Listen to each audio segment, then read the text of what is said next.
Sa paanan ng mga bundok at sa tabing dagat ng kanlurang bahagi ng Luzon, matatagpuan ang Zambales, isang lalawigang hitik sa likas na yaman at pati na rin sa kasaysayan.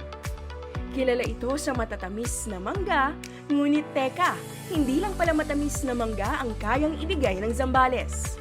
Sa bayan ng Palawig, may kakaibang putaheng tiyak na mapapaasim kilig ka.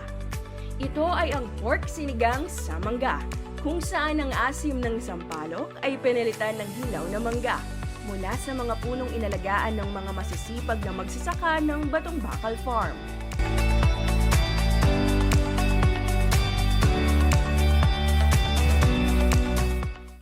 Hello mga ka-agri! Narito po tayo ngayon sa Batong Bakal Farm na matatagpuan sa Palawig, Zambales. Ngayon po kasama natin si Ate V na siguradong matatakam at mabubusog niya na naman tayo sa putaheng ituturo niya sa atin ngayong araw. So Ate V, ano po ba yung putaheng iluluto natin ngayon? Pork sinigang po. Na ang main ingredients po natin ay mangga. mangga. So ate, pwede na po ba nating simulan ng ating pagluluto? Pwede naman. Una, hintayin na kumulo ang tubig sa kaserola at ilagay ang mga hiniwang bunga ng mangga. Kinakailangan ng maasim at hilaw na siyang unang kikiliti sa panlasa.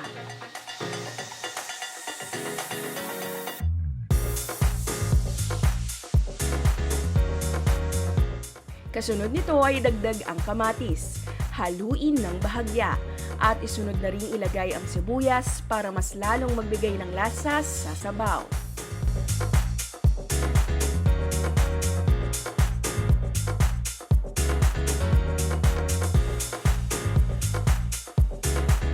Ate, ilang minuto po nating papakuluan yan bago natin ilagay yung karne?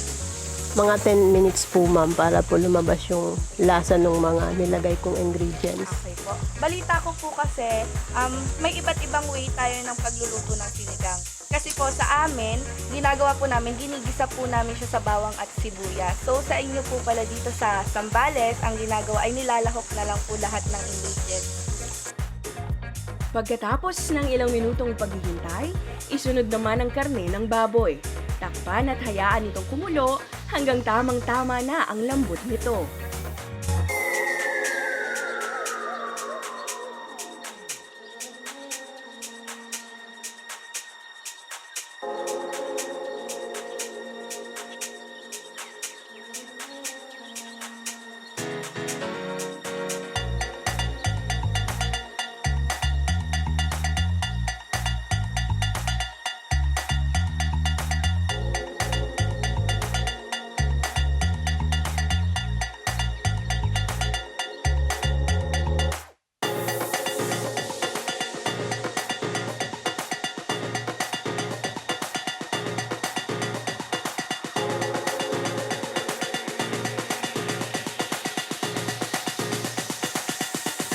Sunod na rin ang gabi at palambutin ito.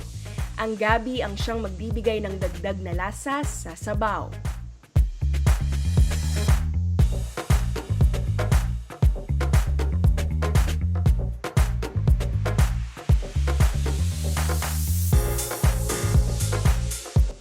Timplahan ng sakto sa panlasa, gamit ang patis, paminta at flavor enhancer.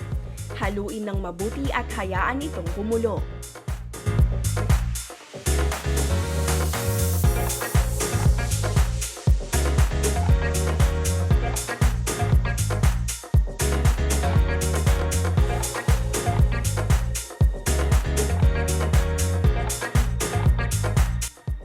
Kapag kumukulo na ay ilagay na ang siling panigang at pechay.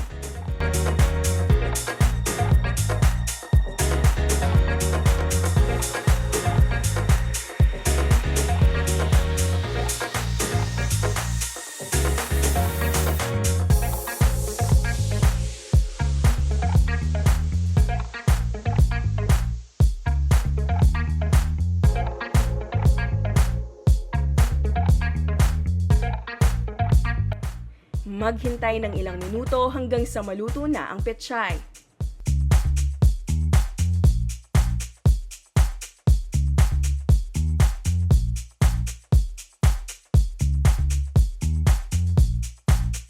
Buksan at tikman. Kapag swak na sa panlasa, maaari nang ihanda sa lamesa at pagsaluhan ng bawat isa.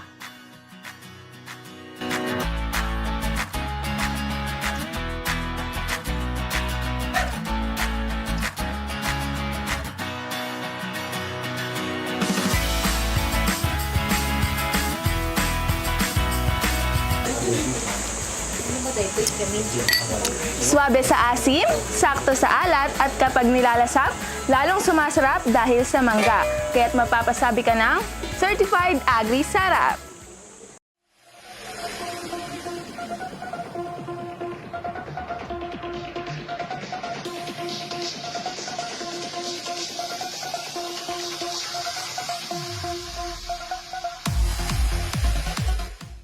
Ang bayan ng Palawig, lalawigan ng Zambales ay isang kilalang lugar sa gitnang Luzon.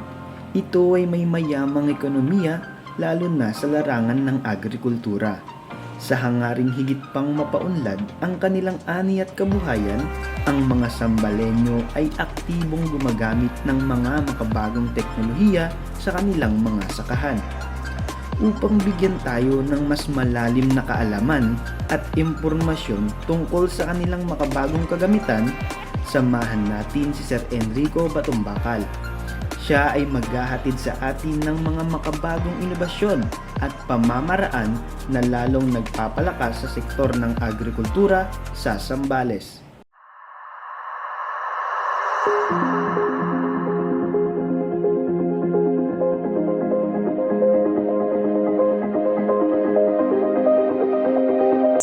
Since 2018, nagpalit kami ng pamamaraan ng pag-spray sa aming kamanggahan. May nakita kami, actually nakita namin sa YouTube, ginagamit sa New Zealand. Ito ang equipment na ginagamit namin ngayon, tawag doon orchard sprayer. Orchard sprayer kasi pwede siya sa mga orchard setups, hindi lang sa mangga. So ang machine na ito ay nabili namin galing Modena, Italy, at nung naparating namin, yun na yung ginamit namin na machine. Nakita namin na mas mabilis yung operation.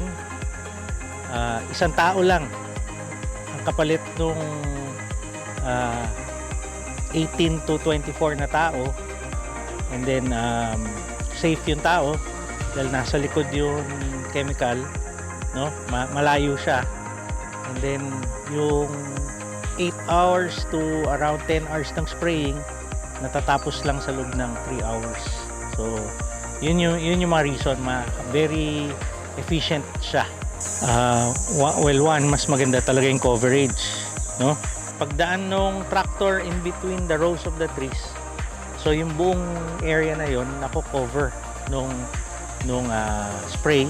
So very fine yung mist niya dahil mataas yung pressure, so pumapasok talaga siya sa loob ng puno. Unang important dyan yung daily maintenance, yung cleaning ng mga lines, yung cleaning ng equipment after use. And then second, nung binili namin yung equipment, meron na kaming spares na binili. Yung spares na yon may life siya. Pag na-reach niya na yung buhay niya, yun, papalitan na namin. So, and then syempre yung skill ng tao namin, yung kaalaman niya para gawain ng maayos yung maintenance work, very important din. Ang 2,000 liters is 10 drums eh. So, ang isang drum can spray around 5 trees. So, mga 50 trees per tank load. Pagkagamit, meron kasi siyang tank sa harap na may clean water.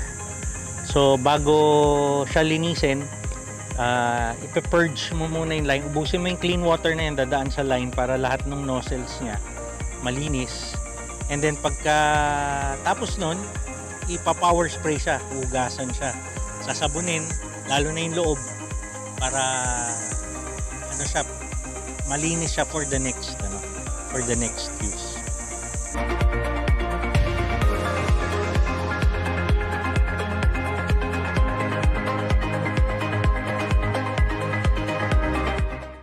Ang pruning ay isang activity, no? O isang important na ginagawa sa mangga para mapaliit yung puno, no? Para sa amin, mas madali mag-alaga ng puno na mababa at saka hindi masyadong malaki kumpara sa puno na napakataas at saka napakalaki. Itong nasa likod ko, ang tawag dito ay orchard pruner. So, ito yung ginagamit naming equipment para gawain yung structural pruning at saka gawain yung post-harvest pruning. May timing lang kasi yung pruning during summer. So, sa loob ng 4 na buwan ng summer, January, February, March, April, 5 buwan, halos ilang puno lang yung natatapos namin. Kaya nung nakita namin itong equipment na ito, no, na una ko nakita yan sa Australia, ganun yung ginagawa nila sa mangga nila pagkatapos mag-harvest, ginawaan na namin ng way para makabili rin kami para dito sa farm. Nung pruning machine, ang ano niya, well, one, safe. Kasi hindi kailangan umakyat yung tao, no? Second, mabilis, no? Maganda. Nasi-shape ng maayos yung puno. So, nagagawa namin yung pruning activity sa tamang timing. And then, syempre yung cost. Ang laki ng binaba. Siguro 20% less siya nung sa manual operation. Yung mga leaves, may iwan na siya sa ilalim. Yung mga branches, meron kaming ibang machine, tawag namin wood shredder. Pag yung branch, sinubo namin doon sa wood shredder, chinichip siya ng mga ganyang kalalaki. Doon na yan, sa ilalim ng puno. Parang green mulch na siya.